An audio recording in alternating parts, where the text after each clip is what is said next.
O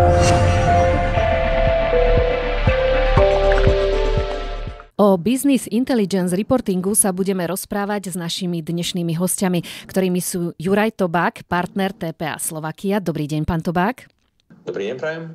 A Miroslava Kvočáková, senior manažer pre účtovníctvo z TPA Slovakia. Dobrý deň. Dobrý deň. Pani Kvočáková, vy ste u nás v štúdiu. S pánom Tobákom sa spájame z Košíc, takže sme radi, že sme mohli aj takúto hybridnú formu rozhovoru uskutočniť. Poďme ale priamo na našu tému. Všetko okolo nás sa v poslednom čase digitalizuje, rovnako tu máme digitálne účtovníctvo. Ak si môžeme aspoň v skratke povedať, čo to dnes prináša firmám, pani Kvočáková. Digitálne účtovníctvo prináša spoločnostiam možnosť získať okamžitý prehľad o finančnom zdraví spoločnosti. Je to z dôvodu, že všetky transakcie, ktoré sa v spoločnosti dejú, sa automatizovane prenášajú do účtovníctva a nedochádza k minimálne mesačnému opozdeniu, tak ako sme na to zvyknutí pri štandardnom vedení účtovníctva. Okrem toho prináša vyššiu efektivitu, nižšie náklady, väčšiu prehľadnosť a zároveň schopnosť rýchlejšie reagovať na zmeny v biznise. Pán Tobák, ak môžete doplniť, v čom vy vidíte najväčšie výhody digitálneho účtovníctva? Okrem toho, čo kolegyňa povedala, tak za mňa je to jednoznačne to výrazné zvýšenie ako keby efektivity, čo súvisí vlastne s výrazným znížením nákladov a hlavne vlastne tá včasnosť informácií, lebo na základe tých informácií sa vlastne spoločnosti potom vedia rozhodovať, vedia s nimi pracovať. A v podstate, keď nemáte dáta, s ktorými viete vy pracovať, nejak ich vyhodnocovať, tak v podstate tie spoločnosti neriadíte, ale v podstate sa nechávate unášať prúdom. Práve tie okamžité údaje, okamžité rozhodnutia v reálnom čase sú v súčasnosti veľmi dôležité. Ak si povieme hlavné výhody Business Intelligence Reporting v súvislosti s týmito faktormi, pani Kvočáková.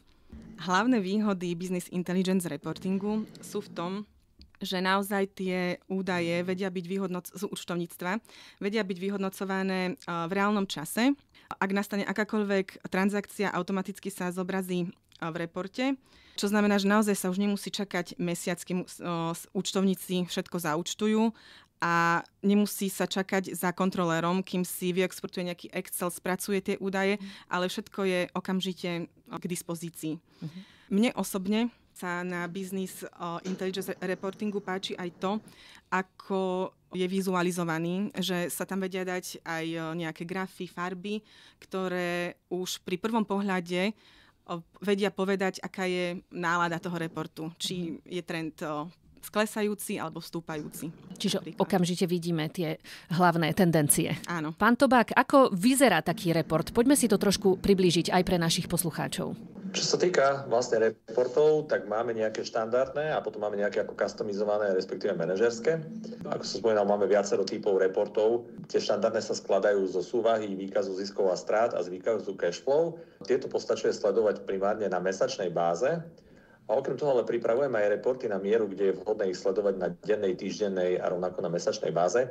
Je možné tam porovnávať medzimesačné obdobia, ale rovnako aj porovnávať obdobia v minulom roku. A teda môžete veľmi pekne sledovať aj sezonalitu, ako kolegyňa spomínala. Vlastne dôležité je analyzovať tie trendy, nie len ten aktuálny stav, kde sa nachádzame, ale že či sa vlastne postupne zlepšujeme ako firma, alebo vlastne blížia sa nejaké problémy, ktoré je potrebné odvrátiť. Tie reporty na mieru sledujú napríklad počty objednávok, výkonnosť jednotlivých zamestnancov a oddelení a taký štandardný manažerský prehľad, napríklad kontribučnej marže, kde sledujeme vlastne všetky výnosy a náklady na výkony, respektíve náklady na predaný tovar. Počítame potom hrubú maržu, ktoré je dôležité sledovať si práve na tej mesačnej báze, respektíve aj na úrovni objednávok, ale celkovo agregovanie aspoň na tej mesačnej báze. A následne si pozrieme napríklad nepriame variabilné náklady, prípadne sledujeme fixné náklady, aby sme vedeli vypočítať nulový bod pre každú spoločnosť, je tento bod individuálny, teda bod zvratu. No a následne potom výšku čistého zisku, ale rovnako aj ukazovateľ ako EBITDA, prípadne aká je výška odpisov, následne aká je výška investícií do nejakého dlhodobého majetku, prípadne zmien pracovného kapitálu. Čiže nie je to len o tej finančnej výkonnosti, ale aj potom o tom samotnom riadení cash flow. A ak si chceme teraz predstaviť už potom to zavádzanie reportingu do praxe, ako postupne prebieha, ako vyzerá tá komunikácia s klientom, pani Kvočáková? Úplne prvom rade je potrebné zabezpečiť, aby boli v účtovníctve samozrejme kompletné a správne údaje vhodné na analýzu. To sa získava práve vďaka automatizovanému a digitalizovanému účtovníctvu. Často sa nám stáva, že aj ak príde nový klient, tak je potrebné najprv možno nejakým spôsobom zrekonštruovať to účtovníctvo alebo nastaviť to účtovníctvo tak, aby sa z neho dali vytiahnuť tie údaje, ktoré my potrebujeme na ten reporting. Následne, ak sú tieto údaje pripravené a procesy do budúcnosti sú spoľahlivo nastavené tak, aby aj budúce dáta pribúdali do účtovníctva spoľahlivo a kompletne, pristupujeme k dizajnovaniu jednotlivých reportov.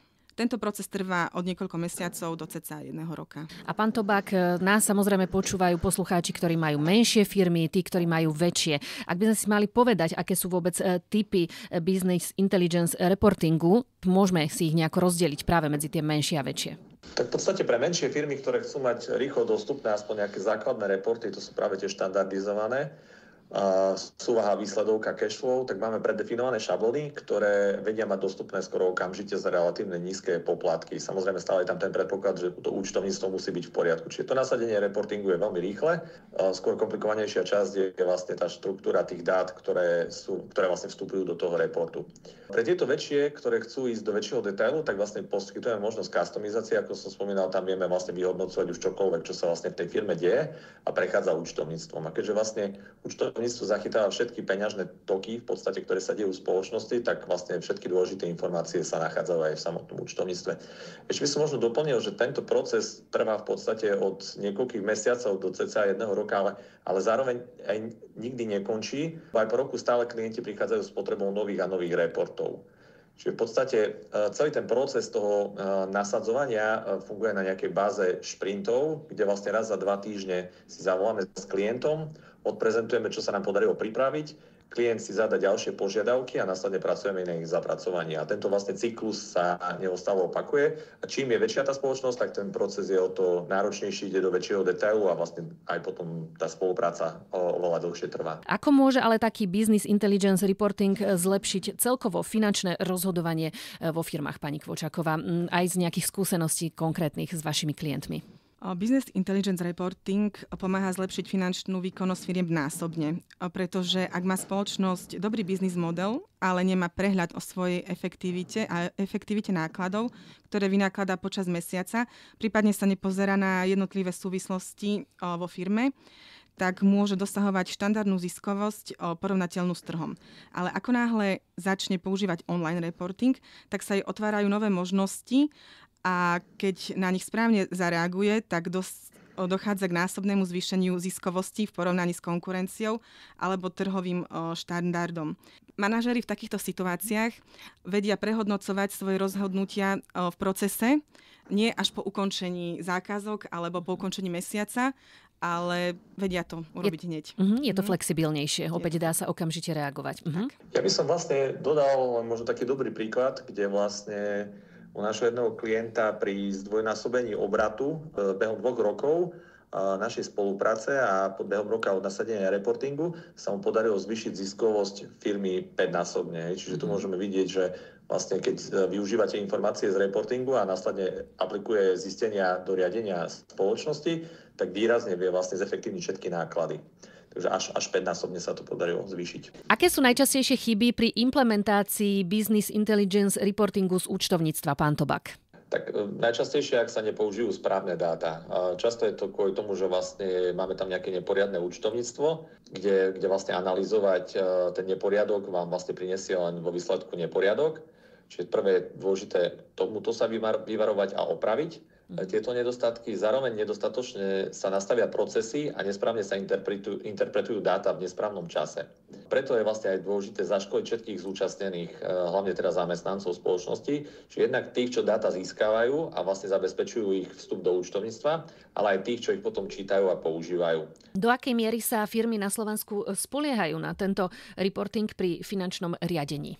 Na Slovensku sa firmy takmer vôbec nespoliehajú na tento reporting, pretože väčšina veľkých firiem ešte stále funguje na reportoch v Exceloch alebo v nejakých iných aplikáciách a väčšina malých stredných firiem si nerobí ani žiaden reporting. Prípadne, ak ho aj robia, tak nie je založený na dátach z účtovníctva, ale iba na nejakej vedľajšej evidencii, ktorú si robí ten podnikateľ. a preto nie je kompletný. To často vedie k optimistickým predstavám o stave spoločnosti, pričom realita podľa účtovníctva je často oveľa horšia. Toto všetko sú potom zmeny, novinky pre firmy. Ako sa mení následne úloha finančných manažerov s nástupom Business Intelligence Reportingu? Pán Tobák. Tak vlastne tí finanční manažéri sa presúvajú od role, kde zodpovedajú za prípravu a interpretáciu reportov, kde vlastne gro času trávili pri počítači a v Exceli a menej už pri samotnom finančnom riadení firmy. Vlastne pri používaní BI reportov vedia oveľa ľahšie analyzovať dáta, pripravovať nové reporty a hľadať súvislosti tam, kde predtým nemali čas bádať. V podstate dôvod je jednoduchý, lebo v podstate mali plné ruky práce so zberom a spracovaním dát. Ich aktuálnou úlohou je pracovať na zvyšovaní hodnoty firmy, tým, že odhaľujú rezervy v jednotlivých procesoch, finančných tokoch, ktoré sa odohrávajú vlastne v spoločnostiach. Ako som spomínal, vlastne tu môžeme vidieť ten priamy vplyv toho reportingu, kde vlastne pri zdvojnásobení obratu dochádza k spätnásobeniu čistého zisku, čo je vlastne výrazný nárast tej efektivity. Ako sme spomenuli, toto všetko sú procesy, ktoré môžu zefektívniť firmám výrazne ich procesy, ale ako ďaleko sú slovenské firmy práve v procese digitalizácie účtovníctva, povedzme aj v porovnaní so zahraničím, pán Tobák? Tak postupne sa posúvame na tú úroveň, ako je bežná v zahraničí. Stále máme výrazne čo dobiehať, respektíve ani nie tak zahraničie, lebo tam to často funguje veľmi podobne, ako na Slovensku, možno je tam mierny náskok, ale skôr je obrovský priestor dobiehať možnosti, ktoré nám dnešná doba ponúka, hlavne v oblasti IT. Ak to spoločnosti správne využijú, teda tým pádom vedia získať výraznú konkurenčnú výhodu nielen oproti spoločnostiam na Slovensku, ale aj v rámci EÚ, respektíve globálne. Čiže nie je to skôr ako keby otázka, ako veľmi zaostávame, ale skôr, ako máme obrovskú príležitosť, keď to správne využijeme aj voči globálnej konkurencii. Pani Kvočáková, aké sú najväčšie bariéry, ktoré brzdia prechod na tento proces vo firmách? Často ide len o vlastné bariéry, ktoré majú zamestnanci a manažeri v hlavách, kde samozrejme zvyk je železná košeľa. A u našich klientov sa stretávame často s reakciou, že takto sme to robili vždy. Nie je to vlastne len u klientov, ale je to aj u našich zamestnancov, že prečo robiť nejakú zmenu, keď nám to naozaj dobre funguje. Najčastejší nositeľmi týchto zmien sú vizionársky majitelia, ktorých ťažkou úlohou je presvedčiť svoj tím, že od určitého dátumu budú procesy vo firme fungovať inak. Často sa to stretne v tímoch s pochopením a potom sa tešia z moderných výdobytkov, ale máme aj prípady, kde potom zamestnanci klienta radšej odišli, lebo neboli schopní nabehnúť na nové procesy a technológie. A keďže celkovo nám pribúda aj tých bezpečnostných rizík vôbec v online priestore, pán Tobák, aké bezpečnostné rizika prináša celkovo digitalizácia účtovníctva a najmä ako ich minimalizovať? Ponúknite nám nejaké riešenia. No, práve prechodom na tieto technológie aj na samotnú automatizáciu a digitalizáciu dochádza práve že k vylepšeniu bezpečnosti, lebo celé riešenie je vlastne cloudové, kde máte prístup cez loginy, v podstate nejaké predefinované, ktoré už v spoločnosti používate, kde je štandardom aj dvojitá autentifikácia. Čiže zároveň tieto reporty sú dostupné z akéhokoľvek zariadenia, ktoré vlastne oprávnená osoba používa a vie sa cez nich prihlásiť. Čiže cez mobil, cez tablet, cez notebook. A tieto riešenia sú s veľkou pravdepodobnosťou bezpečnejšie ako vlastné IT infraštruktúry a zároveň ich aj údržba, respektíve získanie je cenovo výrazne výhodnejšie v porovnaní s nejakou vlastnou náročnou infraštruktúrou. Teraz otázka pre oboch našich hostí. Aké odporúčania by ste mali pre firmy pri zavádzaní automatizácie, respektíve teda digitalizácie, aj celkovo business intelligence reportingu? Určite by sme odporúčali hlavne nečakať na nič a začať hneď, lebo už včera bolo neskoro, nakoľko konkurencia nespí a pravdepodobne rieši takéto isté otázky. Pán Tobák? Ja by som ale ešte k tomu dodal, že určite sa netreba akože unáhliť a začať nejak postupne. Najprv si proces a požadovaný stav naplánovať. Rovnako neodporúčam žiadne zázračné a zaručené riešenia, ktoré majú priniesť ovocie ihneď a bez námahy. Že tak ako všetko v živote, ani v tomto prípade to nefunguje a preto je tu dôležitý vlastne čas a v podstate, aby daný proces dobre fungoval. No a k tomu, aby celý proces sa vyladil, nastavil a pripravil do požadovaného stavu a prinášal prvé výsledky a informácie, je potrebné samozrejme vynaložiť enormné množstvo odhodlania a energie. No a pomáha v tom samozrejme trpezlivosť a systematický prístup. Ďakujem pekne. To bol Juraj Tobák, partner TPA Slovakia. Ďakujem vám, že ste sa podelili o vaše skúsenosti, aj že ste sa pripojili k nám z Košíc. Veľmi pekne ďakujem za pozvanie a pekný deň. Ďakujeme pekne. A so mnou v štúdiu bola Miroslava Kvočáková, senior manažér pre účtovníctvo TPA Slovakia. Ďakujem vám, že ste prišli. Ďakujem veľmi pekne a pekný deň.